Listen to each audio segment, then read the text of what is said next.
Salut, c'est Seb, je vous retrouve aujourd'hui pour une nouvelle vidéo pronostic. Cette semaine, quelques matchs intéressants et voici ce que j'ai sélectionné pour vous. Alors, je vais m'intéresser à deux matchs de Champions League qui auront lieu mardi le 5 novembre. Il s'agit du quatrième de ces matchs de groupe, donc ça veut dire qu'il n'y en aura plus que deux après. Donc là, ça va commencer à devenir décisif pour certaines équipes. Et vous allez voir que pour les deux matchs que je vais vous proposer, eh bien ça va être le cas. Alors, ces deux matchs que je vais placer en un seul pari, donc ce sera un pari combiné. Et ce premier match, ce sera Dortmund qui reçoit l'Inter de Milan. Alors si on regarde un peu le classement, on peut se rendre compte que Dortmund et l'Inter sont 3e et 2e avec le même nombre de points, mais avantage à l'Inter qui a battu Dortmund au match précédent. Alors justement, ce match précédent, il était assez équilibré au niveau des statistiques. Légère domination de Dortmund au niveau de la possession de balle.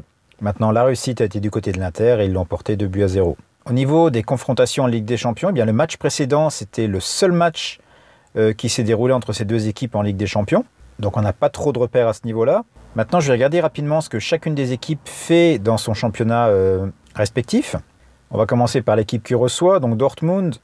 Dortmund, deuxième à l'heure actuelle, vient de réaliser un bon résultat à domicile face à Wolfsburg en les battant 3-0. Alors Wolfsburg, c'est quand même une bonne équipe, hein. C'est la première défaite qu'ils concèdent depuis le début de la saison. Avant ça, des bons résultats, comme par exemple la victoire tout simplement contre Mönchengladbach, qui est actuellement le leader de cette Bundesliga. Et puis à domicile, on peut regarder que Dortmund n'a toujours pas perdu en Bundesliga. Et puis ce qu'on peut constater également, c'est qu'à domicile, en 5 matchs, eh bien, c'est l'équipe avec Wolfsburg justement qui encaisse le moins de buts à domicile, seulement 3 en 5 matchs. Donc on peut regarder la même chose au niveau de l'Inter en Serie A. Alors l'Inter est deuxième, juste derrière la Juventus à 1 point. Et à l'extérieur, qu'est-ce que ça donne? Eh bien, c'est tout simplement la meilleure équipe avec 6 matchs, 6 victoires. Bon, alors c'est sûr que ça paraît impressionnant, mais il faut savoir que l'Inter n'a toujours pas joué à l'extérieur des équipes du top 5. Donc c'est pour ça que le taux de victoire est assez élevé. Mais ça n'empêche pas que c'est une très bonne équipe à l'extérieur. Alors maintenant, je vais faire un petit tour du côté des blessés. Alors, je vais me rendre sur le match qui m'intéresse. Du côté de Dortmund, il y a Marcel Schmelzer qui a une blessure à la hanche. Donc lui, il sera indisponible. Et Marco Reus, qui lui a une blessure au pied. Donc il ne sera pas disponible non plus. Maintenant, du côté de l'Inter, eh bien Alexis Sanchez, qui est toujours blessé à la cheville, qui sera seulement disponible au mois de janvier. Et Danilo D'Ambrosio, qui lui s'est cassé un doigt de pied. Donc ça ne devrait pas être trop long, quelques jours, mais il ne devrait pas jouer. Voilà. Donc pas une liste énorme, mais quand même 2 joueurs importants de chaque côté avec Sanchez et Reus. Alors maintenant, 2 petites stats intéressantes. Il faut savoir que l'Inter a perdu ses 3 derniers matchs à l'extérieur en Ligue des Champions. C'est sa plus mauvaise série historiquement. C'est la première fois qu'ils en perdent 3 d'affilée. Et puis maintenant, du côté de Dortmund, lors des 3 derniers matchs qu'ils ont joués à domicile en Ligue des Champions, seulement un but a été marqué. Quand je dis un but, c'est un but pour toutes les équipes. Ça veut dire un seul but au total. Donc selon moi, ça risque d'être quand même un match très serré parce que les deux équipes vont vraiment vont vouloir ces points. C'est des points vraiment capitaux.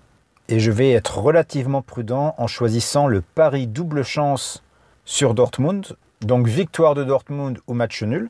Ce qui correspond pour ceux qui parient en Asian Handicap, un Asian Handicap sur Dortmund de plus 0,5. Et la cote, quant à elle, elle est au mieux, je l'ai trouvée sur Pinnacle. Et elle est à 1,29,9, donc quasiment 1,30.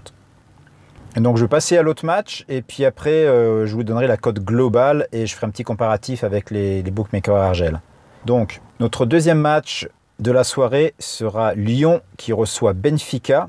Alors Lyon, ils ont été tout près de décrocher le match nul à Benfica l'autre jour. Ça s'est joué en toute fin de match, où Benfica a finalement porté 2-1. Donc tout comme le match précédent, ça c'est le match à absolument pas perdre pour Lyon, et puis pour Benfica évidemment.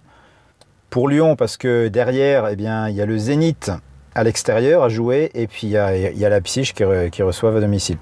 Donc le match le plus abordable sur le papier, c'est quand même celui contre Benfica. Donc c'est vraiment 3 points à aller chercher absolument. Je pense que c'est quelque chose de faisable. Et en plus, Lyon a regagné un peu de confiance avec ses 2 récentes victoires.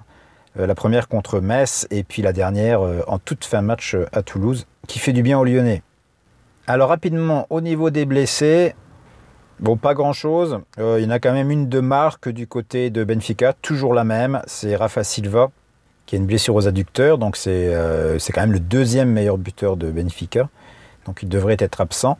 Et puis pour les autres, hein, c'est des joueurs qui sont déjà absents depuis un petit moment. Alors maintenant, quelques faits marquants. Il faut savoir que Lyon a fait match nul lors de ses 6 derniers matchs à domicile en Ligue des Champions. C'est tout simplement un record, toute équipe confondue. C'est jamais arrivé avant. Donc est-ce qu'ils vont en faire un 7e? Ça serait quand même étonnant. Moi je vois quand même bien une petite victoire 1-0 de Lyon ou 2-1. Mais bon, on ne sait jamais, tout peut arriver évidemment. Maintenant du côté de Benfica, c'est un peu moins bon. Lors des 8 dernières rencontres à l'extérieur en Ligue des Champions, eh bien, ils en ont tout simplement perdu 7. Donc c'est une équipe qui se déplace pas très bien. Au niveau de mon pari, eh bien, moi je ne vois pas Lyon perdre. Et je vais faire comme le match précédent, je vais tenter le double chance sur Lyon. Donc toujours même chose pour ceux qui font du Asian Handicap. C'est un Asian Handicap de plus 0,5 sur Lyon. Et on va voir tout de suite la cote. Donc sur Pinnacle, il est à 1,31,2. Ce qui nous donne ici une cote combinée de 1,70,5. Alors j'ai fait le tour des sites Argel pour voir combien se situe la cote sur ces sites. Et bien, bonne surprise en fait. Je me suis rendu compte que sur Unibet, elle était à 1,66, donc c'est pas si loin en dessous. Et puis encore mieux sur BetClick, puisqu'elle est à 1,69.